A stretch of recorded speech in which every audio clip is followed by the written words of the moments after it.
एक बार पुनः स्वागत है आप सभी बच्चों का हमारे इस YouTube चैनल पर।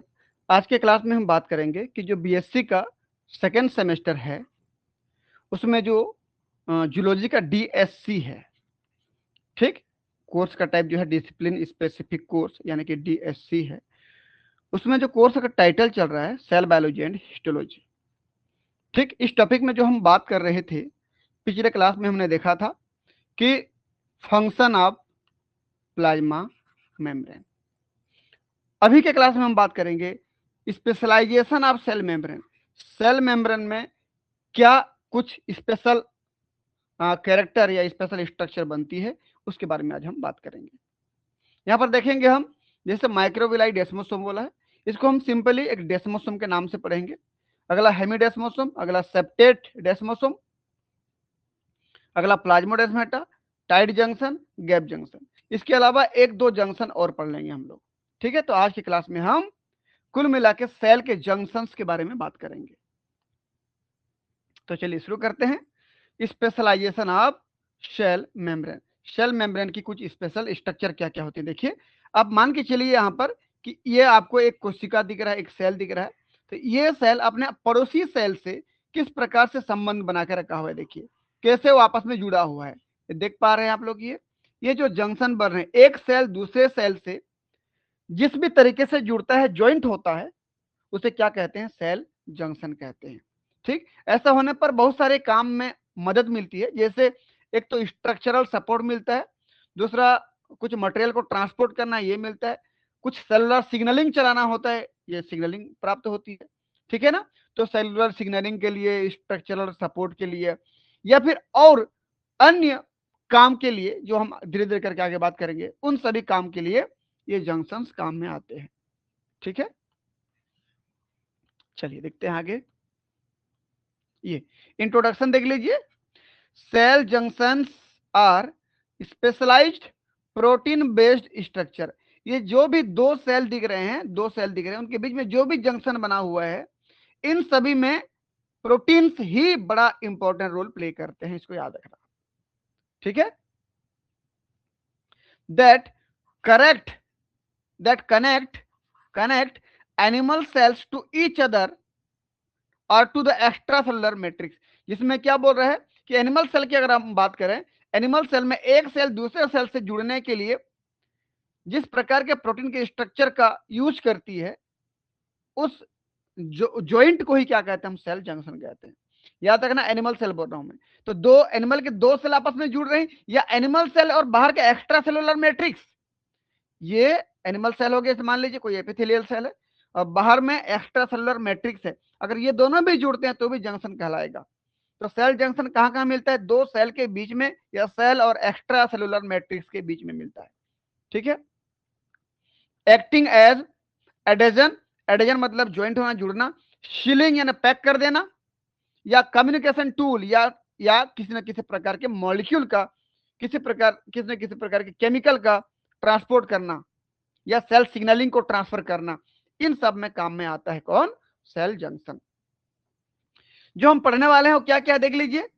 हाँ, एक चीज और, यहां पर हमने एनिमल सेल बोला खास करके, ठीक, क्योंकि एनिमल सेल में सेल जंक्शन पाया जाता है, प्लांट सेल में नहीं मिलते। एक जंक्शन को छोड़ के प्लांट सेल में कोई जंक्शन नहीं मिलेंगे, क्योंकि प्लांट सेल के ऊपर में सेल वाल की परत पाई जाती है, लेयर पाई जाती है, तो कोई जंक्शन बनता ही नहीं है।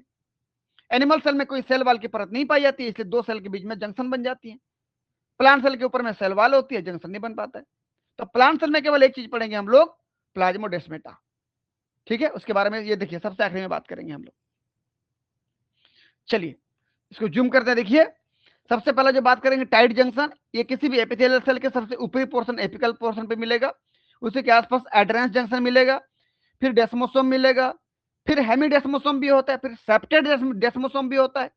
ठीक है ना, जो हेमीडेस्मोसोम होता है दो सेल के बीच में नहीं पाया जाता, सेल और एक्स्ट्रा सेलुलर मैट्रिक्स के बीच में पाया जाता है। देखिए यहां पर दिख रहा है आपको, ये हेमीडेस्मोसोम हो गया। ठीक, सेप्टेड डेस्मोसोम यहाँ पर सीढ़ीनुमा स्ट्रक्चर में पाई जाती है, पढ़ेंगे आगे हम लोग। गैप जंक्शन, ठीक, और फिर इधर ये हेमिडेस्मोसम दिख रहा है।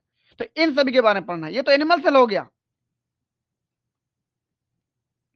ये इन एनिमल सेल। जैसे मैं यहां पर अगर बात करूं तो ये पहले से लेकर के छठवें तक इन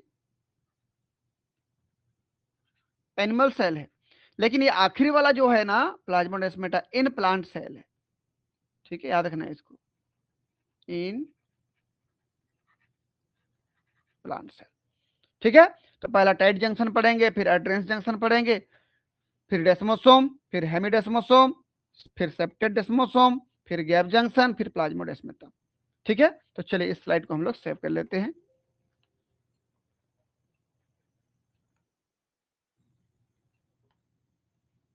चलिए भाई शुरू करते हैं। सबसे पहला टाइट जंक्शन, देखिए सबसे पहला क्या हमारे पास है, टाइट जंक्शन। एक एक करके यहां पर देखते जाएंगे हम लोग। ये टाइट जंक्शन देखिए, टाइट जंक्शन, और उसका दूसरा नाम क्या है, या तो हम इसको टाइट जंक्शन कहें या जोनुला ऑक्लूडेंस इसका नाम है। ठीक, और स्पेशलाइज्ड एपिकल इंटरसेलुलर कनेक्ट, दो सेल के बीच में ये एपिकल पोर्शन पे जुड़ता है। देख लीजिए यहां पर मैं जूम कर रहा हूं, देखिएगा ये दो सेल हैं, इनके बीच में ऊपर में देखिए सबसे एपिकल पोर्शन पे, ये एपिकल पोर्शन ऊपरी हिस्सा हो गया। ठीक है, दो एनिमल सेल एपिथेलियल सेल के ऊपरी पोर्शन पे बहुत ही टाइटली ये क्लोजली ज्वाइंट रहता है। इतना ज्वाइंट रहता है, इतना जबरदस्त जंक्शन रहती है यहाँ पर, कि केवल स्मॉल मॉलिक्यूल, सेलेक्टेड मॉलिक्यूल ही पार होकर जा पाते हैं, इसको पार करके आगे बढ़ पाते हैं। एक चीज याद रखना कि जब इस प्रकार का कोई मूवमेंट होता है, ऐसे ऐसे पार होंगे, इसको पैरासेलुलर ट्रांसपोर्ट कहते हैं। दो सेल के बीच में इंटरसेलुलर स्पेस से जब गुजर के जाती है तो उसको क्या कहते हैं, पैरासेलुलर ट्रांसपोर्ट। तो पैरासेलुलर ट्रांसपोर्ट में केवल एकदम स्मॉल मॉलिक्यूल जैसे आयंस हो गए, कुछ आयंस जा पाएंगे, कुछ वाटर वाटर की मात्रा जा पाएगी, और बड़े बड़े मॉलिक्यूल जा नहीं पाएंगे इसमें, क्योंकि ये बहुत टाइटली ज्वाइंट रहता है, इसलिए इसको टाइट जंक्शन कहते हैं। ठीक है, तो चलिए देख लेते हैं कहां पाई जाती है भाई। एपिकल पोर्शन पे बोला मैं अभी, एपिकल इंटरसेलुलर कांटेक्ट है दो सेल के बीच में ऊपरी भाग पर।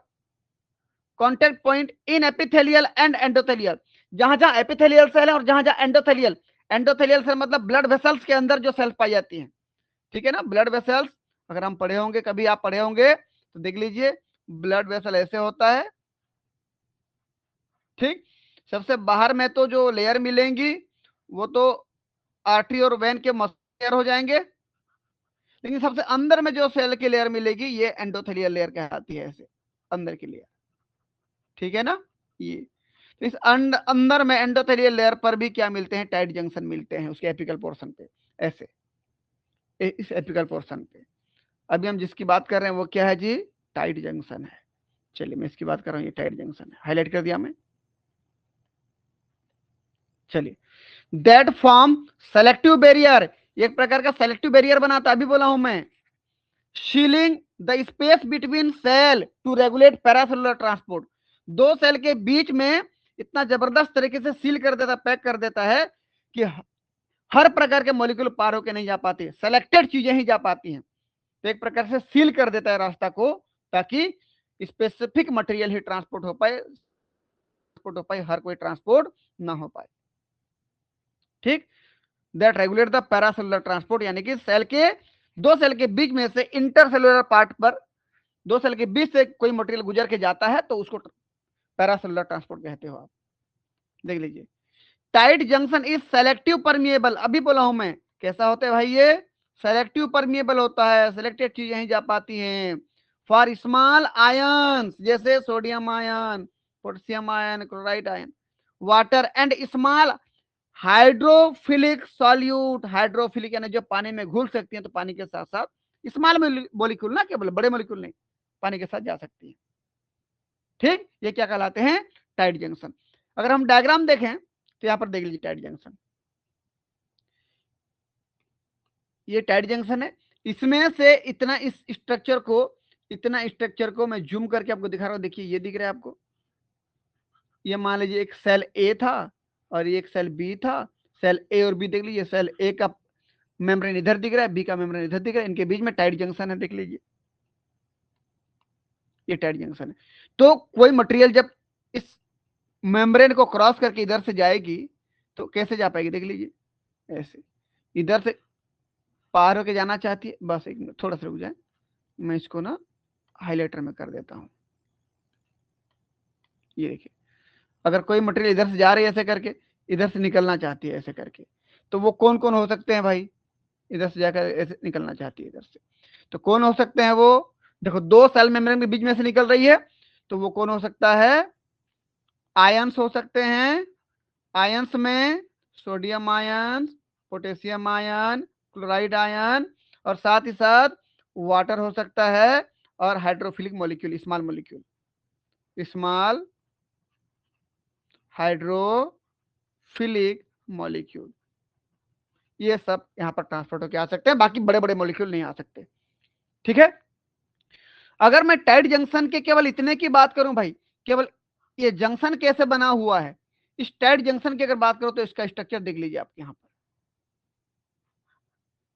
ये सेल ए का मेम्ब्रेन था, और ये सेल बी का मेम्ब्रेन था। ठीक है, वो प्लाज्मा मेम्ब्रेन है भाई, ये प्लाज्मा मेम्ब्रेन है। ठीक, ये भी प्लाज्मा मेम्ब्रेन है। तो यहां पर वास्तव में क्या क्या चीजें होती हैं, ध्यान से देखिए कि दोनों सेल में सबसे पहला तो जो प्रोटीन होता है वो होता है एक्लूडिन प्रोटीन। एक्लूडिन प्रोटीन जो कि मेम्ब्रेन को 4 बार क्रॉस की रहती है। इधर ये एन टर्मिनल है, इधर सी टर्मिनल था, इधर N terminal, C terminal, N terminal, C terminal, N terminal, C terminal. ठीक है। तो अक्लूडिन प्रोटीन मेम्ब्रेन को 4 बार क्रॉस करती है, और दोनों सेल ए और बी सेल की अक्लूडिन आपस में जुड़ जाती है। सेम ऐसे क्लाउडिन प्रोटीन देखिए, ये भी मेम्ब्रेन को 4 बार क्रॉस करती है, आपस में जुड़ जाती है। अगला जेम्स प्रोटीन होते हैं, जेम्स यानी कि जंक्शनल एडेजन मॉलिक्यूल, ये भी मेम्ब्रेन को एक बार क्रॉस करती है, आपस में जुड़ जाती है। तो ये, और इसके जस्ट पीछे क्या जुड़ा होता है देखिए, अक्लूडिन, क्लाउडिन और जेम्स जस्ट पीछे साइटोसेल की तरफ दोनों सेल में जॉब प्रोटीन जुड़ा होता है। जॉब का मतलब जनुला ऑक्लूडेंस प्रोटीन। ठीक, और इस जॉब प्रोटीन से क्या जुड़ा होता है? जॉब के बाद कौन जुड़ा होता है? एक्टिन। एक्टिन यानी कि इसका साइटोस्केलेटन, इस सेल का साइटोस्केलेटन, साइटोस्केलेटन, और इस सेल का साइटोस्केलेटन ये। ठीक, इस प्रकार से दो सेल के प्लाज्मा मेम्ब्रेन आपस में अक्लूडिन, क्लाउडिन और जेम्स प्रोटीन द्वारा जुड़े होते हैं। उनके पीछे पीछे जॉब जुड़ा होता है, जॉब के पीछे साइटोस्केलेटन यानी कि एक्टिन प्रोटीन आपस में जुड़ के रहती है। इस प्रकार से टाइटली ज्वाइंट रहता है। ठीक है, देख लेते हैं comment. They maintain tissue compartment by separating apical basolateral membrane domain. भाई एक चीज देखिए कि जहां पर टाइट जंक्शन होता है, वो एपिकल मेम्ब्रेन और बेसोलेटरल मेम्ब्रेन वहां पर अलग रहती है, सेपरेट रहती है। ऊपर वाला पोर्शन पे हमेशा टाइट जंक्शन बनेगा, नीचे नहीं बनेगा। नीचे वाले पार्ट को बेसल मेम्ब्रेन बोलते हो, ये वाला लेटरल मेम्ब्रेन कहलाता है। तो बेसोलेटरल, बेसोलेटरल यानी कि इतना पोर्शन, इतना पोर्शन, ये बेसोलेटरल मतलब इतना पोर्शन, इस पोर्शन पे, इस पोर्शन पे बेसोलेटरल, इतना बेसोलेटरल पोर्शन पर कभी भी टाइट जंक्शन नहीं बनेगा, वो केवल एपिकल पोर्शन पे टाइट जंक्शन बनेगा। ठीक है, तो उनको सेपरेट रखता है। अगर टाइट जंक्शन कहीं पर बनता है तो ये समझ लेना कि एपिकल मेम्ब्रेन को बेसोलेटरल मेम्ब्रेन से अलग रखता है। ठीक, फाउंड इन, इस प्रकार का टाइट जंक्शन किसमें मिलता है? ब्लड ब्रेन बैरियर, मतलब कि समझ लीजिए हमारा जो ब्रेन है, ये ब्रेन है, ब्रेन में जो ब्लड वेसल्स है, वहां पर ब्लड वेसल्स की जो एंडोथेलियल सेल होंगी, एंडोथेलियल सेल, और ब्रेन के अंदर जो अंदर की इनर अनर अंदर की लेयर जो होगी, सबसे अंदर की लेयर, जहां पर सेरेब्रो स्पाइनल फ्लूइड बह रहा होता है, वहां पर भी टाइट जंक्शन मिलेगी। अगला कहां पे देखिए, स्किन पे, यहां पर स्किन हो गया। अगला लीवर में भी देखने को मिलता है, इंटेस्टाइन में देखने को मिलता है, स्टमक में भी मिलेगा यहां पर। ठीक है ना, कुल मिला के डाइजेस्टिव सिस्टम के पूरे अंदर के लेयर में। ये रेस्पिरेटरी सिस्टम में देख लीजिए, किडनी में देख लीजिए, ब्लैडर में, ये सब जगह ही देखने को मिलेगा। अंदर हमारे जितना भी एपिथेलियल सेल है और ब्लड वेसल्स की जो एंडोथेलियल सेल है, सब जगह मिलेगा। तो found in blood brain barrier, skin, liver, intestine, respiratory system, kidney and bladder. की कंपोनेंट कौन है इस जंक्शन को बनाने के लिए? मेन कंपोनेंट कौन कौन है? Occludin protein, occludin protein, claudin protein, JAMs protein, junctional adhesion molecule, और जॉब प्रोटीन, जनोलाक्लूडेंस प्रोटीन। और ये जो एक्टिन है ये तो सेल के अंदर की चीजें हैं ना, वो तो साइटोस्केलेटन है सेल का। ठीक है, तो इस प्रकार से हमारा टाइट जंक्शन होता है कंप्लीट। चलिए इसके बाद सेव कर लेते हैं हम लोग।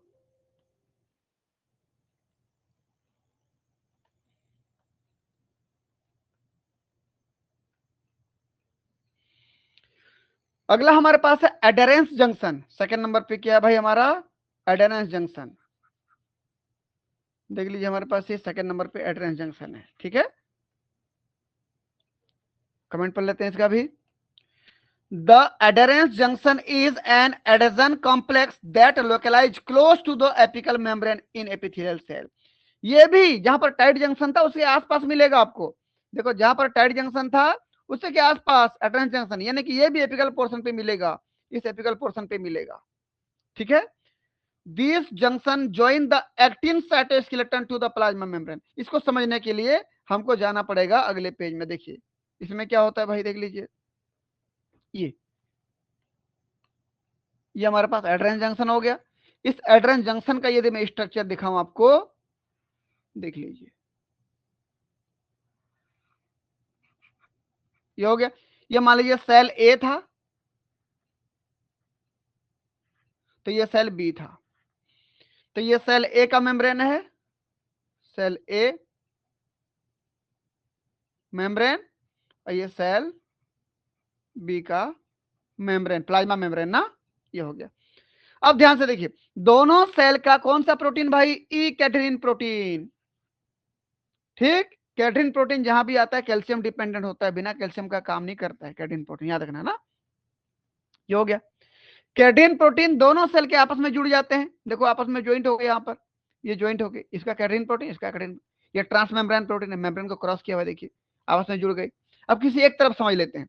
उसके बाद देखिए उसके जस्ट नीचे बीटा कैटेनिन और अल्फा कैटेनिन, तो अल्फा बीटा कैटेनिन का कॉम्प्लेक्स बनता है, कैटेनिन कॉम्प्लेक्स लिखा है, देखिए अल्फा कैटेनिन बीटा कैटेनिन का कॉम्प्लेक्स बन गया।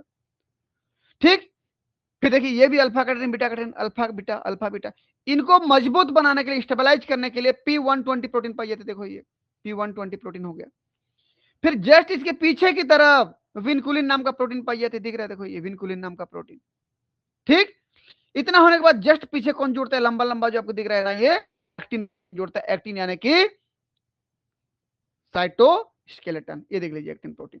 तो मैं लाइन में बात करता हूं। सबसे पहले एक कैटेनिन प्रोटीन, उसके पीछे अल्फा कैटेनिन बीटा कैटेनिन का कॉम्प्लेक्स मिलेगा आपको ये। उसके पीछे फिर उनको मजबूत बनाने के लिए P120 प्रोटीन, फिर उनके पीछे विनकुलिन प्रोटीन, और उन सबको जोड़ने वाला सेल का कौन है? एक्टिन। एक्टिन मतलब कौन? साइटोस्केलेटन।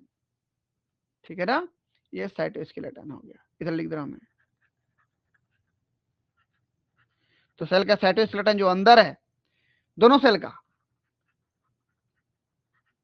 साइटोस्केलेटन जो अंदर की तरफ है, वो कहीं ना कहीं इस एड्रेंस जंक्शन के साथ जाके जुड़ी रहती है। ठीक है, तो कुल मिला के कहूं कि एड्रेंस जंक्शन में इधर का एक्टिन और इधर का एक्टिन, दोनों तरफ का जो एक्टिन है, दोनों तरफ का जो एक्टिन है वो बीच में कैटिन प्रोटीन के द्वारा ज्वाइंट रहता है, जुड़ा रहता है। ठीक, ये जितना भी लाल लाल दिख रहा है ना, सब एक्टिन है, ये लंबे लंबे वाले सब है ना, इसको याद रखना। चलिए देख लेते हैं। हाँ एक्टिन, अब क्या बोल रहा है? This junction join the actin cytoskeleton, actin cytoskeleton को जोड़ रहा है to the plasma membrane to form adhesive contact between cell, या between cell and extra cellular matrix. हाँ यहाँ पर एक चीज याद रखना, या तो ये चीज है दो सेल के बीच में हो रहा है, दो सेल के बीच में ये एक सेल हो गया और दूसरा सेल ये हो गया, या एक सेल होगा और दूसरे तरफ कौन मिलेगा? सेल नहीं मिलेगा, बल्कि क्या मिलेगा? इधर एक्स्ट्रा सेलुलर मैट्रिक्स मिलेगा, जैसे हेमिडेस्मोसोम में था।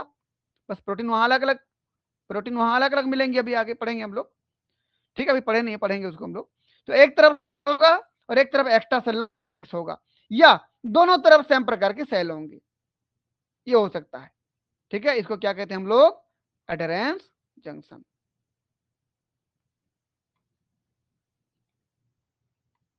ठीक है, चलिए भाई, ये कैटेनिन कॉम्प्लेक्स हो गया, अल्फा बीटा कैटेनिन कॉम्प्लेक्स।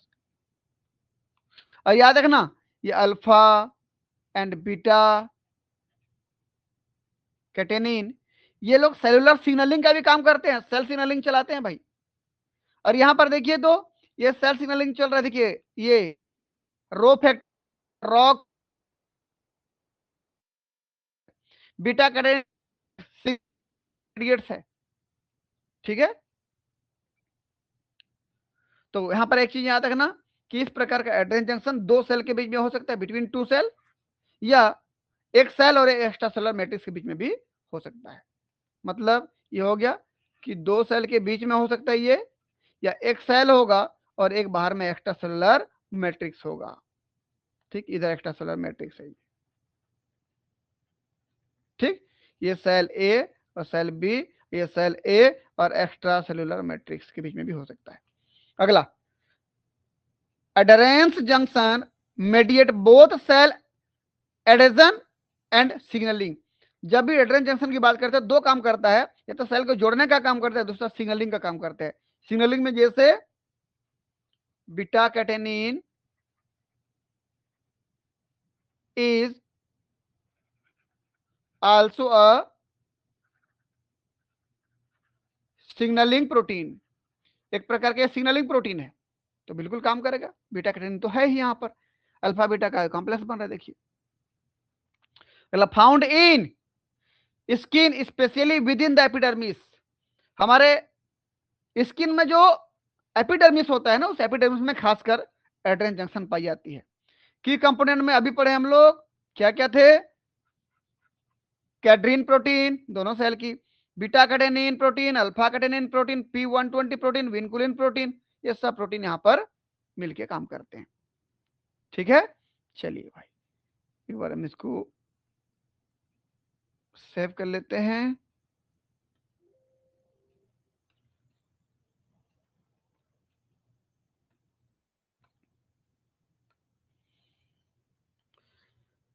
चलिए अब तीसरे नंबर पे आते हैं। देखिए तीसरा नंबर पे हमारे पास क्या है, डेस्मोसोम। चलिए देखते हैं डेस्मोसोम। डेस्मोसोम बोलो या मैकुला एडरेंस, सेम नाम है ना, जो बोलो आप, डेस्मोसोम या macula adherens are specialised intercellular junction, ये दो सेल के बीच में एक स्पेसिफिक जंक्शन होता है, that provide strong cell to cell adhesion in tissue subject to severe mechanical stress. ये उस टिश्यू में पाया जाता है हमारे बॉडी में जहां पर सबसे ज्यादा मैकेनिकली दबाव पड़ता है, बहुत ज्यादा प्रेशर पड़ता है, बहुत ज्यादा तनाव रहता है, उस जगह पे ये जंक्शन पाई जाती है। ये सेल को सेल से जोड़ता है और बहुत ही स्ट्रॉन्ग तरीके से जोड़ता है, strong cell to cell adhesion है। और कहां पाया जाता है, जहां पर बहुत ज्यादा मैकेनिकली स्ट्रेस पड़ता है। कहां पे, देखिए आगे, they act as spot weld. Spot weld मतलब ये बहुत अच्छी तरीके से इसका उस स्पॉट पे, उस जगह पे वेल्डिंग में रहता है। वेल्डिंग मतलब समझते हो, जब आप किसी वेल्डिंग दुकान के पास जाते हो जहां दो अलग अलग रॉड लोहे को जोड़ा जाता है वेल्डिंग करके, बस ऐसे यहाँ पर दो सेल को बहुत जबरदस्त तरीके से जोड़ा जाता है, वेल्डिंग किया जाता है। Linking intermediate filament of adjacent cell to the resist stretching and shearing forces. इस तरीके से दो सेल को आपस में जोड़ा जाता है डेस्मोसोम के द्वारा, कि इन दोनों सेल में यदि किसी प्रकार की स्ट्रेचिंग होती है या घिसता है, तो उससे, उस घिसाहट से या इस दबाव से इस सेल को बचाने का काम करता है कौन, डेस्मोसोम की जंक्शन। तो डेस्मोसोम बहुत स्ट्रॉन्ग जंक्शन होता है दो सेल के बीच में, जब भी सेल को दबाव पड़ता है या घिसाता है तो उससे बचाता है। डेस्मोसोम का जंक्शन उस दबाव या घिसाव से सेल को बचाता है, ठीक है। तो कहां पे पड़ता है भाई, देख लीजिए, found in skin and heart.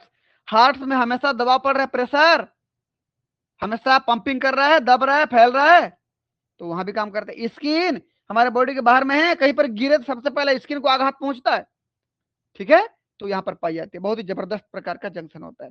चलिए प्रोटीन के बारे में बाद में पढ़ेंगे, पहले इसको देख लेते हैं। ये मान लीजिए सेल ए है, ये सेल बी, इसमें ये हमारा डेस्मोसोम है, देख लीजिए, ठीक, ये डेस्मोसोम दिख रहा है। इस डेस्मोसोम को हम बड़ा करके जूम करके दिखा रहे हैं। ये सेल ए का प्लाज्मा मेम्ब्रेन है, मैं इसको यहां बनाते रहा, रुकिए। इधर सेल ए है, इधर सेल बी है, और इनका प्लाज्मा मेम्ब्रेन यहां पर है। आप ये समझ लीजिए ये एक सेल है, सेल ए हो गया, और ये सेल बी हो गया, समझ जाओगे आप। चलिए मैं इसको मिटाता हूं, देखिए अब जूम कर रहा हूं। सेल ए में डेस्मोकोलिन और सेल बी में, देखो सेल ए में डेस्मोकोलिन, डेस्मोग्लिन, दो प्रकार के प्रोटीन है। आपको पर्पल कलर का दिख रहा होगा डेस्मोकोलिन, ग्रीन कलर का दिख रहा है डेस्मोग्लिन। ये आपस में उलझे रहते हैं, फंसे रहते हैं। देखिए तो डेस्मोकोलिन, डेस्मोग्लिन ये ट्रांसमेम्ब्रेन प्रोटीन है। ये भी एक प्रकार के कैडरीन प्रोटीन होते हैं जो कैल्शियम डिपेंडेंट होते हैं, कैल्शियम के बिना काम नहीं कर पाते, ठीक है। ये अब इसके अंदर तरफ कौन कौन से प्रोटीन पाया जाता है, देखिए दो सेल की डेस्मोकोलिन डेस्मोग्लिन आपस में जुड़ जाते हैं। ये डेस्मोकोलिन डेस्मोग्लिन, डेस्मोग्लिन डेस्मोकोलिन, ठीक है, डेस्मोकोलिन डेस्मोग्लिन दिख रहा है, आपस में दोनों के सेल के मेम्ब्रेन से निकले हैं, आपस में फंसे हुए हैं। और देखिए इनके जस्ट पीछे की तरफ क्या पाया जाता है, प्लेकोफिलिन, प्लेकोग्लोबिन, ग्रीन वाला प्लेकोफिलिन, येलो वाला प्लेकोग्लोबिन। तो डेस्मोकोलिन डेस्मोग्लिन के पीछे प्लेकोफिलिन और प्लेकोग्लोबिन पाई जाती है। उनके जस्ट पीछे जो पाई जाती है, देखिए ये वाला स्प्रिंग जैसे दिख रहा है, डीएनए जैसे, ये डेस्मोप्लेकिन, क्या पाई जाती है, डेस्मोप्लेकिन। ये प्लाज्मा मेम्ब्रेन हो गए जी, ठीक। तो इतना जो स्ट्रक्चर दिख रहा है आपको, इतना कहलाता है प्लेक। किसको कहेंगे, प्लेकोफिलिन, प्लेकोग्लोबिन और डेस्मोप्लेकिन, तीनों को मिला के प्लेक कहेंगे, प्लेक, तीनों मिला के जो स्ट्रक्चर बना रहे हैं। तो मैं ये कह सकता हूं कि दोनों सेल के मेंब्रेन के अंदर की तरफ प्लेक पाई जाती है, और दोनों प्लेक जो होते हैं वो डेस्मोकोलिन और डेस्मोग्लिन के द्वारा आपस में जुड़े रहते हैं। और प्लेक के जस्ट पीछे इंटरमीडिएट फिलामेंट के रूप में यहां पर कीरेटिन प्रोटीन पाई जाती है, या टोनोफिलामेंट जिसको कहते हो आप, ठीक। इंटरमीडिएट फिलामेंट के रूप में क्या पाई जाती है, टोनोफिलामेंट या कीरेटिन प्रोटीन कहते हैं उसको, कीरेटिन प्रोटीन यहां पर पाई जाती है, ठीक है। ये यहां का साइटोस्केलेटन है, समझ लीजिए आप, ठीक। कीरेटिन प्रोटीन पाई जाती है, मतलब बहुत स्ट्रॉन्ग, मजबूत बनाती है ये स्ट्रक्चर को, ठीक है। चलिए देखते हैं। तो की कंपोनेंट में सबसे पहला डेस्मोग्लिन प्रोटीन, देख लीजिए डेस्मोग्लिन, ये दूसरा डेस्मोकोलिन प्रोटीन, डेस्मोकोलिन प्रोटीन दोनों मिला के कैडरीन प्रोटीन है, कैल्शियम डिपेंडेंट होते हैं, कैल्शियम के बिना काम नहीं करते। मैं पहले बोल चुका हूं ये कैल्शियम डिपेंडेंट होते हैं, कैल्शियम होता है तो काम करते हैं। यहाँ कैल्शियम होगा ऐसे करके तो सबको जोड़ के रखेगा। जैसे यहाँ भी था, कैटरीन प्रोटीन पढ़े थे, ई कैटरीन पढ़े थे हम लोग, ये भी कैल्शियम डिपेंडेंट होते हैं, ठीक है। कैल्शियम आयन होता है तभी जाके ये सब काम करते हैं, वरना था काम नहीं कर पाते भाई, इसको याद रखना है ना। चलिए ये हो गया। अगला हमारे पास क्या, देखिए plakophilin protein, plakoglobin protein, desmoplakin protein, plakophilin protein, plakoglobin protein, desmoplakin, तीनों मिला के क्या बनाते हैं, प्लेक बनाते हैं। तीनों मिला क्या बनाते हैं, देखिए प्लेक बनाते हैं, ठीक। और ये प्लेक पीछे की तरफ किससे जुड़ा होता है, कीरेटिन प्रोटीन से जुड़ा है, यानी कि टोनोफिलामेंट से, यानी कि इंटरमीडिएट फिलामेंट से, यानी कि साइटोस्केलेटन से। इस प्रकार से ये आपस में इस प्रकार से जुड़ गए, बहुत ही मजबूत स्ट्रक्चर बनता है, ठीक है। चलिए इसके बाद सेव करते हैं।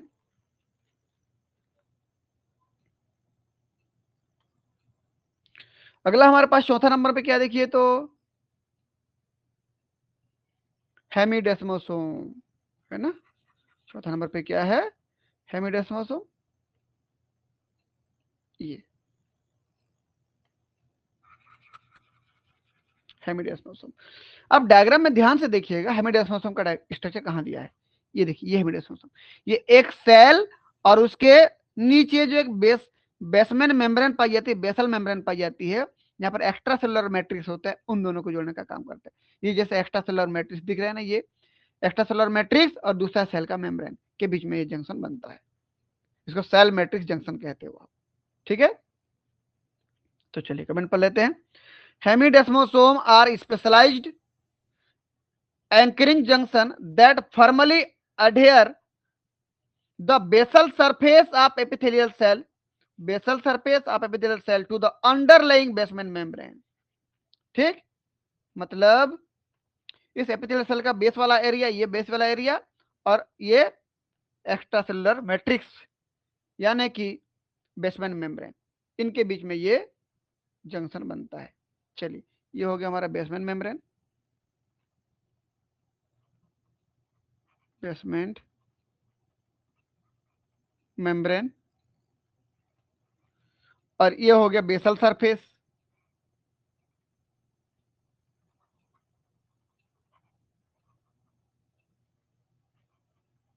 ठीक, और ये बन गया हम लोग का कौन सा जंक्शन, हेमिडेस्मोसोम वाला।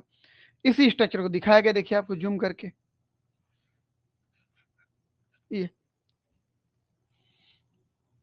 देख लीजिए आप, ये बेसल सरफेस हो गया और इधर बेसमेंट मेम्ब्रेन हो गया, ये वाला, इसको बेसल लेमिना के नाम से जानते हो। यहाँ पर एक्स्ट्रा सेलुलर मैट्रिक्स था। अब जुड़ते कैसे, देखिए सबसे पहला तो क्या होता है, एक ट्रांसमेम्ब्रेन प्रोटीन होता है जिसका नाम है इंटेग्रीन, हेट्रोडाइमर होता है, इंटेग्रीन प्रोटीन है। हेट्रोडाइमर मतलब एक बड़े साइज का एक छोटे साइज का, ये इंटेग्रीन हो गया। इंटेग्रीन के जस्ट पीछे जो आपको नीला कलर का दिख रहा है, ये पैक्टिन, पैक्टिन और BP230 प्रोटीन, दो प्रोटीन है। ठीक, ये पैक्टिन और BP230 प्रोटीन है। ठीक, ये दो प्रोटीन हो गए। अब ये बाहर में लेमिनिन प्रोटीन से जुड़ते हैं। Laminin protein extra cellular matrix protein होती है। ठीक, एक्स्ट्रा सेलुलर मैट्रिक्स का पूरा लेमिना रहता है बाहर तरफ, देखिए ये नीचे सेल के अंदर कीरेटिन इंटरमीडिएट फिलामेंट पाई जाती है, देखिए ये कीरेटिन है, मतलब फिर कहां पे काम आएगा, ये स्किन में। ठीक है, चलिए देख लेते हैं। ये अनलाइक सेल टू सेल डेस्मोसोम, अभी जो हमने डेस्मोसोम पढ़ा ना, ऐसा बिल्कुल नहीं है, क्योंकि सेल टू सेल डेस्मोसोम में दो सेल के बीच में जंक्शन बनती है, और यहां पर किसके बीच में बन रही है, सेल और एक्स्ट्रा सेलुलर मैट्रिक्स के बीच में बन रही है। ठीक, ये बेसल सरफेस है भाई, बेसल सरफेस, और ये एक्स्ट्रा सेलुलर मैट्रिक्स। ठीक है, तो unlike cell to cell desmosome, cell to cell वाले के जैसा नहीं है। तो ये क्या है, दे कनेक्ट, ये मतलब दे मतलब इसकी बात कर रहा है, हेमिडेस्मोसोम की बात कर रहा है। दे कनेक्ट इंटरमीडिएट फिलामेंट यानी कि keratin to the extra cellular matrix primarily via integrin. यहां पर इंटेग्रीन प्रोटीन का इस्तेमाल होता है भाई, बीच में इंटेग्रीन होगा, देखिए ये ट्रांसमेम्ब्रेन प्रोटीन इंटेग्रीन है, इंटेग्रीन होता है। जबकि डेस्मोसोम में डेस्मोकोलिन डेस्मोग्लिन थे। ठीक है, अलग अलग प्रोटीन है। They are crucial for tissue integrity, ये किसी भी टिश्यू को स्थायित्व देने के लिए, टिश्यू को टूटने से बचाने के लिए ये बहुत ही इंपॉर्टेंट जंक्शन होता है। कौन, हेमिडेस्मोसोम। फाउंड इन स्किन, की कंपोनेंट क्या क्या, इंटेग्रीन, पैक्टिन और BP230 प्रोटीन। इंटेग्रीन ट्रांसमेम्ब्रेन प्रोटीन होता है। ये लेमिनिन वगैरह जो देख रहे हो ना, लेमिनिन, ये सब एक्स्ट्रा सेलुलर मैट्रिक्स की प्रोटीन है, बाहर की प्रोटीन है। तो सेल के अंदर के कीरेटिन को बाहर के एक्स्ट्रा सेलुलर मैट्रिक्स से जोड़ने के लिए इंटेग्रीन और पैक्टिन और BP230 प्रोटीन काम में आते हैं। ठीक है, ये देखिए यहां पर, चलिए सेव करते हैं इसको एक बार हम लोग।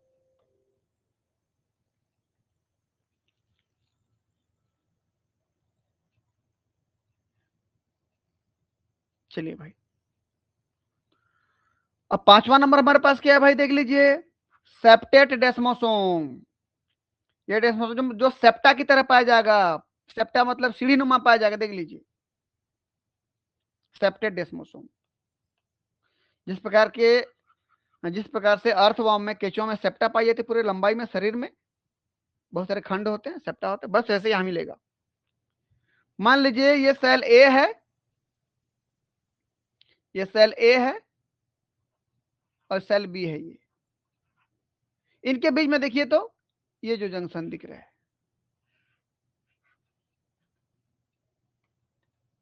कई सारे जंक्शन दिख रहे हैं, यही सेप्टेट डेस्मोसोम है। इसमें से एक जो जंक्शन है उसको मैं दिखा रहा हूं यहां पर, ये खासकर इनवर्टिब्रेट में देखने को मिलता है, जैसे हाइड्रा में, इंसेक्ट में, वॉर्म में, इसमें मिलता है। चलिए पहले पढ़ लेते हैं। सेप्टेड डेस्मोसोम या septate junction are primarily adhesive barrier forming junction between epithelial cell. Epithelial cell के बीच में ये बैरियर बनाने का काम आता है, जोड़ के रखने वाला काम आता है। ठीक, they consist of parallel ladder like septa bridging. ये बिल्कुल किसकी तरह है, देखिए तो बिल्कुल समानांतर जंक्शन, पहला दूसरा तीसरा कई सारे दिख रहे हैं, सीढ़ी नुमा दिख रहा है, लेडर लाइक दिख रहा है, ब्रिज की तरह दिख रहा है। दो सेल के बीच में जो गैप बन रहा है वो गैप की लंबाई भी कितना, 15 से लेकर के 20 नैनोमीटर इंटरसेलुलर स्पेस पाई जाती है।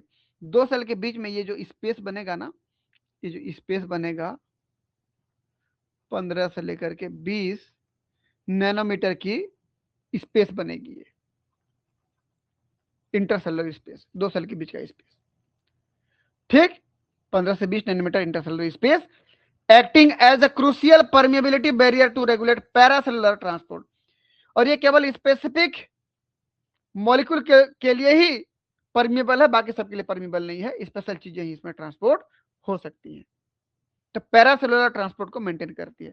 पैरासेलुलर ट्रांसपोर्ट मतलब दो सेल के बीच में जो खाली जगह होता है वहां से कोई मॉलिक्यूल गुजर के जा रहा है, उसको क्या कहते हैं हम लोग, पैरासेलुलर ट्रांसपोर्ट कहते हैं। ठीक, दे ऑफन फंक्शन अलोंगसाइड या इनकॉर्पोरेट गैप जंक्शन। ये जो सेप्टेड जंक्शन है ये अक्सर गैप जंक्शन पास या गैप जंक्शन को सम्मिलित करते हुए अपना काम करती है। गैप जंक्शन के आसपास मिलती है, समझ लीजिए सेप्टेड जंक्शन। ठीक है, गैप जंक्शन भी एक प्रकार का जंक्शन है, पढ़ेंगे आगे। फाउंड इन इनवर्टिब्रेट्स, खास करके इसमें मिलते हैं इनवर्टिब्रेट में, अकशेरुकियों में, जैसे हाइड्रा में, इंसेक्ट में, वॉर्म में। ठीक, अब जरा इसका कमेंट देख लेते हैं हम लोग, के नाम देख लेते हैं। देखिए इस एक सेल में देखिए क्या होगा, सेल ए, सेल बी। सेल ए में देख लीजिए भाई क्या मिलेगा आपको, ट्रांसमेम्ब्रेन प्रोटीन, ग्लियोटैक्टिन। दूसरे सेल के मेम्ब्रेन में ग्लियोटैक्टिन आपस में जुड़े होंगे। स्ट्रक्चर को मजबूत बनाने के लिए क्लाउडिन जुड़ा होगा। फिर एक सेल में फेसिक्लिन थर्ड जुड़ा होगा, फिर न्यूरेक्सिन 4 जुड़ा होगा, फिर उसी सेल में कॉन्टेक्टिन जुड़ा होगा, और अगले साल में अगले जो सेल्स हैं उसमें न्यूरोग्लियन जुड़ा होगा। ये सब आपस में जो ज्वाइंट हुए होंगे, एक मजबूत एक बेहतर प्रकार का जंक्शन बनाए होंगे। एक सेल के पीछे में कोरेकल नाम का प्रोटीन होगा, कोरेकल से कौन जुड़े होंगे, डिस्क लार्ज प्रोटीन। ठीक है ना, ये प्रोटीन सब आपस में मिलकर क्या बनाएंगे, एक बहुत ही मजबूत स्ट्रॉन्ग जंक्शन बनाएंगे। देख लीजिए की कंपोनेंट में neurexin 4, coracle, discs large protein, fasciclin third protein, gliotactin protein, claudin protein भी यहाँ पर मिलता है। ये देख लीजिए ब्लैक वाला, ठीक है, यहाँ पर ये क्लाउडिन प्रोटीन। ठीक, चलिए भाई सेव कर लेते हैं इसको एक बार हम लोग।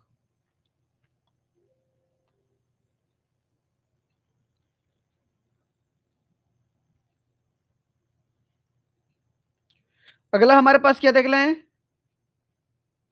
छठवां नंबर पे गैप जंक्शन, बहुत इंपॉर्टेंट जंक्शन है ये, याद रखना।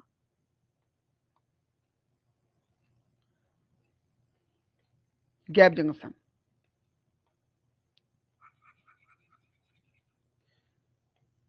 Gap junction are specialised intercellular channel that directly connect the cytoplasm of adjacent animal cell. बहुत सिंपल है, यहां पर देख लीजिए एक डायग्राम मैं हाईलाइट कर दे रहा हूं उसको, ये गैप जंक्शन।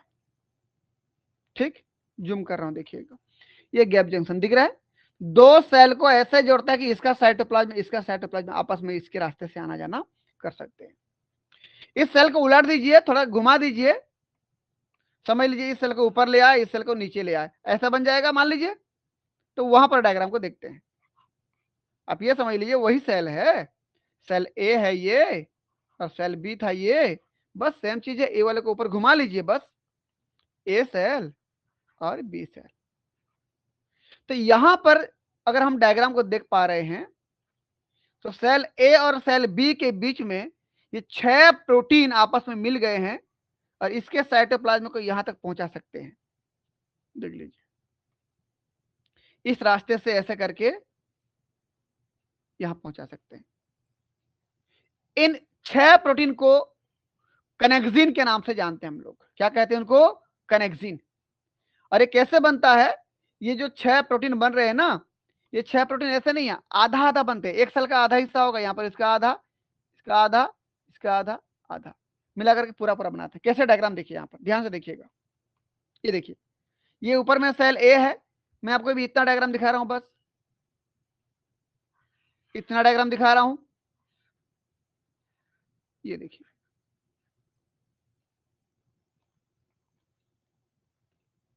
जो डायग्राम देख पा रहे हो ना आप, अभी केवल इतना देख पा रहे हो, ठीक है? तो ये ऊपर का मेम्ब्रेन सेल ए का मेम्ब्रेन था, सेल ए मेम्ब्रेन था, तो नीचे वाला सेल बी मेम्ब्रेन था, सेल बी मेम्ब्रेन था। ऊपर का सेल ए, नीचे वाला सेल बी, ठीक है? चलिए भाई, ध्यान से देखिए, जूम करके बता रहा हूं मैं। ये देखिए, ये ऊपर में देखिए 1 2 3 4 5 6 प्रोटीन दिख रहे हैं आपको। चलिए मैं इसको नंबरिंग कर दे रहा हूं, 1 2 3 4 5 6, वही 6 यहां है, वही 6 है, 1 2 3 4 5 6। अब जूम कर रहा हूं, सब समझ में आ गया। देखिए, ये 6 प्रोटीन ऊपर वाले मेम्ब्रेन के हैं, ऊपर के मेम्ब्रेन में ट्रांस मेम्ब्रेन प्रोटीन है, 6 प्रोटीन। एक एक को कनेक्सिन कहते हो, ये 6 मिल जाते तो कनेक्सन कहलाते हैं। सेल ए का कनेक्सन प्रोटीन है ये। ऐसे सेल बी का कनेक्शन प्रोटीन होगा, एक को कनेक्सिन बोलते हैं, एक एक को कनेक्सिन। जब 6 मिल जाए तो कनेक्शन, ठीक है? अभी इसको मैं अगर ऊपर से डायग्राम देखो तो ये दिखेगा, यहां पर बीच का रास्ता क्लोज है, क्लोज है, बंद है। लेकिन जब किसी मटेरियल को ट्रांसपोर्ट करना होता है, ये फैल जाते हैं, ऐसे फैल जाते हैं। देखिए, रास्ता खुल गया बीच में, ये ओपन हो गया, खुल गया। एक एक प्रोटीन को क्या कहते हैं? कनेक्सिन कहते हैं।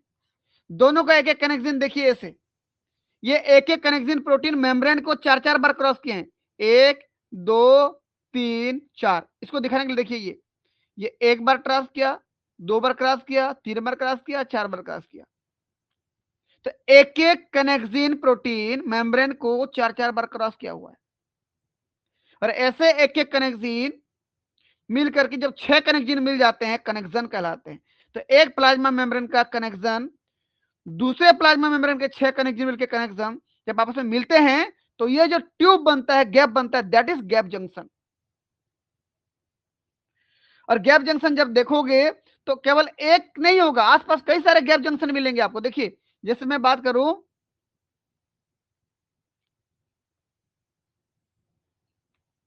यहां पर जूम कर रहा हूं, देखिए यहां पर अभी एक दिख रहा है ना आपको। अगर यहां पर कई सारे होते तो कैसे दिखता डायग्राम? देखिए ऐसे, ये ऊपर का सेल ए का मेम्ब्रेन, नीचे सेल बी का मेम्ब्रेन था, मान लीजिए सेल ए और नीचे वाला सेल बी। अब यहां पर जूम करके देखिए, आप देखिए तो ये 6 6 प्रोटीन का ये एक गैप जंक्शन बन गया, दूसरा, तीसरा, चौथा, पांचवा, छठवां, सातवां, कई सारे मिलेंगे आसपास आपको। उनमें से किसी एक को जूम करके दिखा गया, ये जो डायग्राम दिख रहा है आपको। समझ में आया? चलिए, तो कहने का मतलब सीधा कनेक्शन है ना। सेल के ऊपर में जो साइटोप्लाज्म होगा, इधर जो साइटोप्लाज्म होगा, आप आराम से आस पार हो सकते हैं क्योंकि बीच में होल है। आप कमेंट पढ़ते हैं, gap junction are specialised intercellular channel, दो सेल के बीच का चैनल है, that directly connect the cytoplasm, ये डायरेक्टली साइटोप्लाज्म को कनेक्ट करता है। आप एडजेसेंट एनिमल सेल बोल रहा है, याद रखना, प्लांट सेल नहीं। प्लांट सेल में प्लाज्मोडेस्माटा होता है जो ऐसा काम करता है, ठीक? In animal cell typically narrowing the space between them 3 to 3.5 nanometre. इन दोनों के बीच कितना चौड़ा रास्ता होगा? ये रास्ता जो होगा यहाँ पर, ये देखिए, जूम कर रहा हूं, देखिए तो आप, ये जूम कर देखिए, ये रास्ता कितना चौड़ा होगा? रास्ता का चौड़ाई जो होगा ना, वो कितना होगा? 3 से लेकर के 3 से लेकर 3.5, 3 से 3.5 नैनोमीटर चौड़ा रास्ता होगा। Gap junction is open channel between two cell, दो सेल के बीच में ओपन चैनल की तरह तो है, जब चाहे मटेरियल आना जाना कर सकता है। Found in heart muscle and smooth muscle, हमारे हार्ट मसल कार्डियक मसल जो होता है वहां पे होता है, वहां पर कैल्शियम आयन सोडियम आयन को ट्रांसपोर्ट किया जाता है ताकि डिपोलराइजेशन जल्दी हो पाए। ठीक है, स्मूथ मसल मतलब जैसे हमारे डाइजेस्टिव सिस्टम के गट मसल्स हो गए, वहां पर पाया जाता है ये।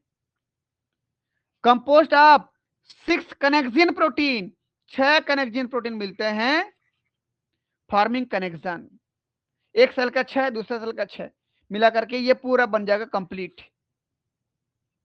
क्लियर है?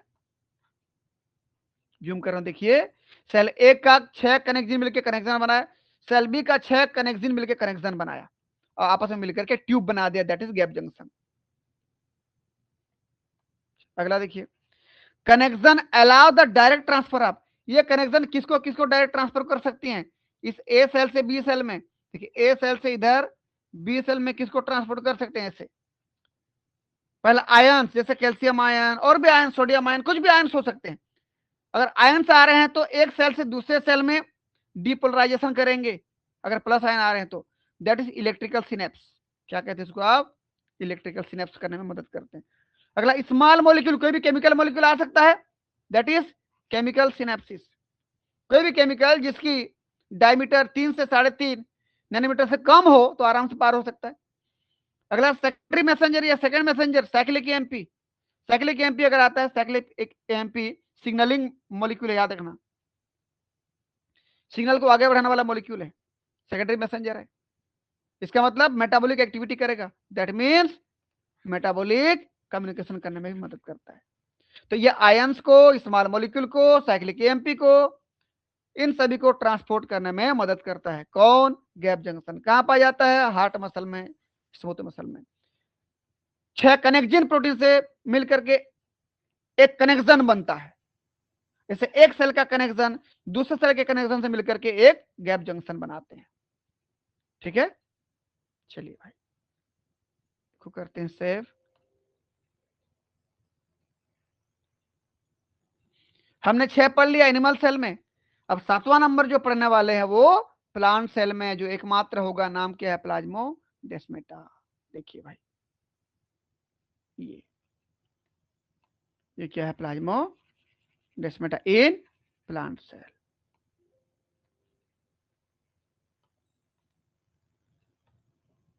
चलिए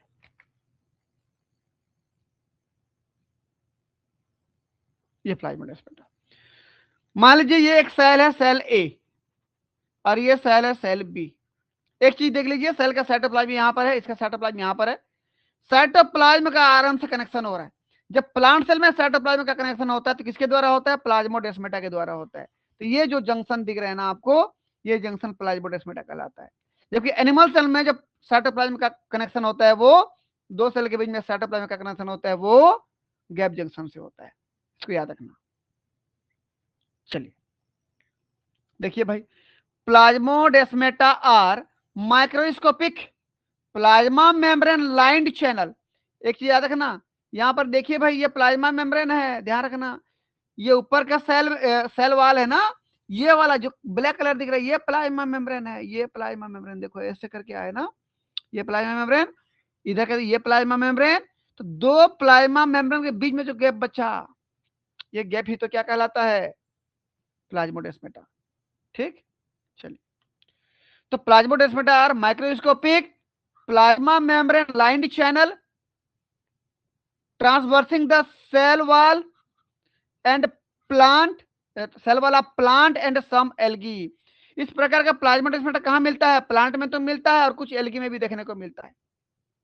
ठीक, यहां पर देखिए भाई ये सेल वाल पाया जा रहा है, बहुत ध्यान से देखिएगा, ये प्लाज्मा मेम्ब्रेन तो है, जो हरा वाला दिख रहा है ये सेल वाल है, याद रखना इसको।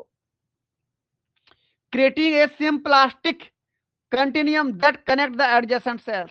यदि दो साइटोप्लाज्म का आपस में इस प्रकार से कनेक्शन होता है, मूवमेंट होता है, दो सेल का साइटोप्लाज्म जुड़ गया है, दैट इज सिम्प्लास्टिक मूवमेंट। क्या कहलाता है ये, सिम्प्लास्टिक कंटिन्यूम या सिम्प्लास्टिक मूवमेंट कहलाता है। इसका मतलब प्लाज्मोडेस्माटा सिंप्लास्टिक मूवमेंट में मदद करता है। अब जो मैं डायग्राम समझा रहा हूं उसको ध्यान से देखिएगा। चलो एक बार और चीज देख लेते हैं यहां पर, फिर उसको देखते हैं। They enable direct intercellular communication and transport of nutrient, protein and signalling molecule जैसे आरएनए, एमआरएनए। मतलब यहां से जो भी मटेरियल जा रहा है वो क्या हो सकता है, न्यूट्रिएंट हो सकता है, प्रोटीन्स हो सकते हैं, सिग्नलिंग मॉलिक्यूल में सिग्नलिंग मॉलिक्यूल में आरएनए हो सकता है, एमआरएनए हो सकता है, ये सब ट्रांसफर हो सकते हैं। They are vital for growth regulation. भाई मान लीजिए कोई केमिकल यहां पर कम पड़ गया ग्रोथ के लिए, तो यहां से ट्रांसपोर्ट कर दो इधर, तो ग्रोथ के लिए हो गया वो रेगुलेशन। कुछ यहां पर प्रोसेस ठप पड़ गया है, मान लीजिए ग्लाइकोलिसिस नहीं हो रहा है, ग्लाइकोलिसिस का एक क्या बोलना चाहिए, एंजाइम कम पड़ गया, तो एंजाइम को यहां से ले जाओ यहां पर, तो रेगुलेशन करना है, ग्रोथ का रेगुलेशन करना है। ठीक, अगला डेवलपमेंट करना है, डेवलपमेंट करने कुछ हार्मोन कम पड़ गया यहां पर, तो यहां से हार्मोन ले लीजिए आप। एंड पैथोजन डिफेंस, अगर मान लीजिए पैथोजन ने यहां इस सेल को अटैक कर दिया है, बैक्टीरिया ने, फंजाई ने, किसी ने अटैक कर दिया, फंगस ने, लड़ने के लिए प्रोटीन नहीं, तो प्रोटीन यहां से ले लीजिए। ठीक है, तो ये सब में काम आता है, किसमें किसमें, growth regulation, development and pathogen defence में। Found in plant and some algae, plant और कुछ एल्गी में देखने को मिलता है। अब जो की कंपोनेंट की बात कर रहा हूं, इतना जो सिंपल दिख रहा है स्ट्रक्चर ना प्लाज्मोडेस्माटा का नहीं है, देखिए उसका स्पेशल स्ट्रक्चर। ये सेल ए, ध्यान से समझिएगा, ये सेल बी, सेल ए में जूम कर रहा हूं देखिएगा, बाहर में जो दिख रहा है ग्रीन कलर का वो सेल वाल है समझ लीजिए, और अंदर जो दिख रहा है प्लाज्मा मेम्ब्रेन। तो देखिए यहां पर ये सेल वाल यहां पर आया ऐसे, और प्लाज्मा मेम्ब्रेन ये ब्लैक वाला आया ऐसे, सेम ऐसे नीचे भी है देखिए, ये अंदर वाला ब्लैक कलर का प्लाज्मा मेम्ब्रेन, बाहर वाला सेल वाल। क्लियर। अब सेल ए में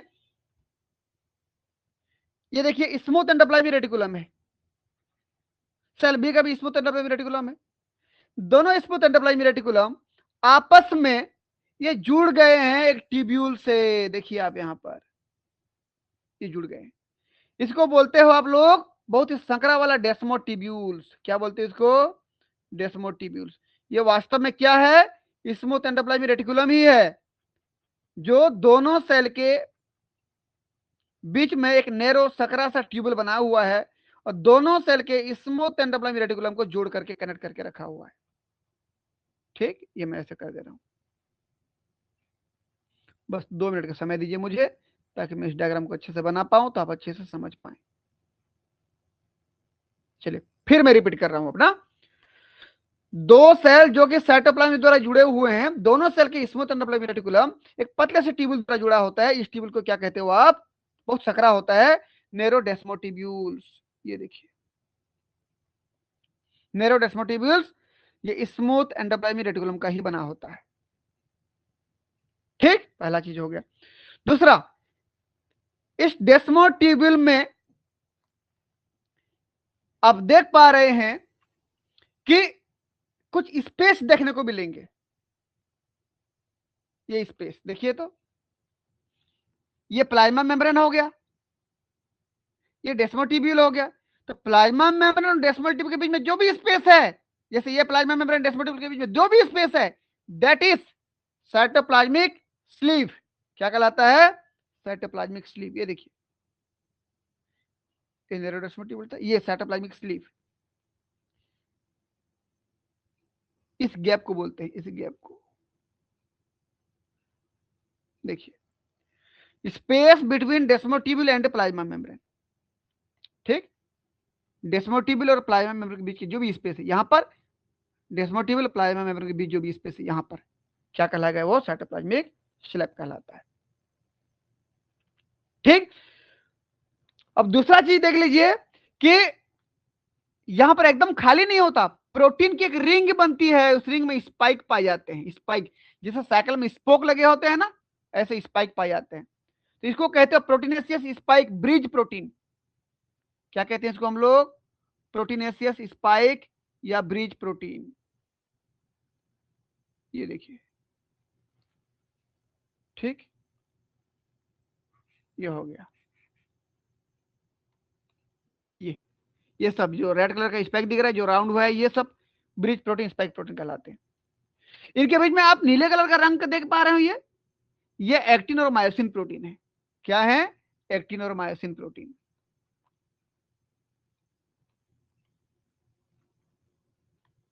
ये एक्टिन और मायोसिन प्रोटीन, ये नीले कलर वाला, फिर जूम कर रहा हूं, देखिए, ये नीले कलर के जो प्रोटीन देख रहे हैं, ये देखो, ये एक्टिन मायोसिन प्रोटीन है, ठीक। और ये जो सेल वाल दिख रहा है आपको, ये तो प्लाज्मा मेम्ब्रेन हो गया, ये तो सेल वाल हो ना नीले कलर का। ये सेल वाल में केलोज स्पेशल कौन पाया जाता है? केलोज, जो कि बीच में रेगुलेशन को मेंटेन करता है, ये केलोज है। ये पॉलीसेकेराइड होता है। ये दूसरा कलर से बनाता हूं मैं, रुकिए। ये पॉलीसेकेराइड है। ये भी पूरा ऐसे राउंड में मिलता है भाई, याद रखना। ये भी पूरा ऐसे कैसे मिलेगा? देखिए, इस प्रकार से मिलेगा। चलिए मैं थोड़ा सा बना दूं उसको मैं, ऐसे ऐसे ऐसे है ना, ऐसे देखिए, ऐसे ऐसे। अभी क्योंकि आपको एक तरीके से दिखा रहे हैं, एक साइड से दिखा रहा है, तो ऐसे दिख रहा है डायग्राम। तब जाके जो ये ट्यूब बनता है ना, दैट इज प्लाज्मोडेस्मेटा। ये सब मिलाकर के क्या कहलाता है? प्लाज्मोडेस्मेटा। तो प्लाज्मोडेस्मेटा को बनाने के लिए केवल केवल लिपिड की मेम्ब्रेन ही नहीं है वहां पर। फिर रिपीट कर रहा हूं मैं, देखिए, प्लाज्मोडेस्मेटा को बनाने के लिए, ठीक है, दोनों के सेल मेम्ब्रेन तो हैं, सेल वॉल में केलोज भी हैं। केलोज जो इसकी टोटी, कितना कितना नहीं, बीच में डेस्मोटिबिल होती है, दोनों तरफ के साइटोप्लाज्म में स्मूथ एंडोप्लाज्मिक रेटिकुलम के बीच जो नेरो सक्राइक ट्यूब्यूल्स होता है, ये भी स्मूथ एंडोप्लाज्मिक रेटिकुलम ही है, देते हैं डेस्मो कहते हैं। अब डेस्मोटिबिल और प्लाज्मा मेम्ब्रेन के बीच में जो है, साइटोप्लाज्मिक स्लीव कहते हैं इसको हम। जो भी आ जाता है प्रोटीनेशियस स्पाइक या ब्रिज प्रोटीन कहते हैं। तो यहां पर साइटोप्लाज्मिक मूवमेंट होता है, जो भी साइटोप्लाज्मिक मूवमेंट होता है साइटोप्लाज्म का, देखिए, जो भी ऐसे मूवमेंट होकर इधर से आता है, स्लीप से होते हुए ऐसे आता है, उसको सिम्प्लास्टिक मूवमेंट कहते हैं। क्या कहते हैं इसको? Symplastic movement. साइटोप्लाज्म से जो मूवमेंट होता है प्लाज्मोडेस्माटा से होते हुए आता है, सिम्प्लास्टिक मूवमेंट कहते हैं। और यदि किसी प्रकार का मूवमेंट सेल मेम्ब्रेन और सेल वाल, सेल वाल किसका बना होता है भाई? सेलुलोज का। तो सेल मेम्ब्रेन सेल वाल के बीच में जो खाली जगह होती है, जिसको एपोप्लास्ट कहते हो, यदि एपोप्लास्ट में किसी प्रकार का मूवमेंट हो रहा है, तो उसको एपोप्लास्टिक मूवमेंट कहते हैं। तो सिम्प्लास्टिक मूवमेंट मतलब साइटोप्लाज्म का मूवमेंट, जो कि कहां से जा रहा है? प्लाज्मोडेस्मेटा से होते हुए जा रहा है दूसरे साइटोप्लाज्म में, उसको सिम्प्लास्टिक मूवमेंट। और यदि सेल मेम्ब्रेन और सेल वाल और सेल वाल के बीच जो एपोप्लास्ट स्पेस है, उस स्पेस से कोई मूवमेंट हो रहा है, तो उसको एपोप्लास्टिक मूवमेंट कहते हैं। ठीक है, तो ये कहानी था।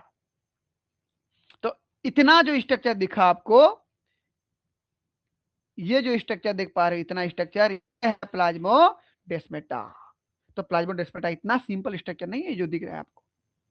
ठीक है, तो क्या क्या पाए थे देख लीजिए, कि कंपोनेंट में प्लाज्मा मेम्ब्रेन तो है, वो तो होगा ही वहां पर। डेस्मो ट्यूब्यूल है, जिसको एक स्मूथ एंडोप्लाज्मिक रेटिकुलम कहते हो आप, एक ट्यूब्यूल्स है संकरा सा। साइटोप्लाज्मिक स्लीव है, अभी बताया हूं मैं। प्रोटीनेशियस स्पाइक या ब्रिज प्रोटीन है। कैलोज है, एक प्रकार का पॉलीसेकेराइड था। एक्टिन और मायोसिन है। ठीक है, ये सब मिला करके क्या बनाते हैं? प्लाज्मोडेस्मेटा बनाते हैं। ठीक, चलिए भाई, ये सेव कर लेते हैं इसको। और ये पाया था प्लांट सेल में। प्लांट सेल में एक साइटोप्लाज्म को दूसरे साइटोप्लाज्म से जोड़ने के लिए जो ब्रिज पाई जाती है, उसको प्लाज्मोडेस्मेटा कहते हो। एनिमल सेल में जो होती है, उसको क्या कहते हो आप? गैप जंक्शन कहते हो। एनिमल सेल में साइटोप्लाज्म में जो डायरेक्ट कनेक्शन होता है गैप जंक्शन के द्वारा होता है। प्लांट सेल में जो होता है वो प्लाज्मोडेस्माटा के द्वारा होता है। ठीक है, चलिए इस प्रकार से इस क्लास में हमने टोटल 7 सेल जंक्शन के बारे में पढ़ लिया। आपको हमारा वीडियो कैसा लगा कमेंट बॉक्स पे जरूर बताएं। यदि आप हमारे चैनल पर नए हैं तो चैनल को सब्सक्राइब करें, लाइक करें और वीडियो को अपने दोस्तों के बीच में शेयर करें ताकि उनको भी इस प्रकार की वीडियो का लाभ मिलता रहे। मिलते हैं नेक्स्ट क्लास में, तब तक के लिए बहुत बहुत धन्यवाद। Thank you.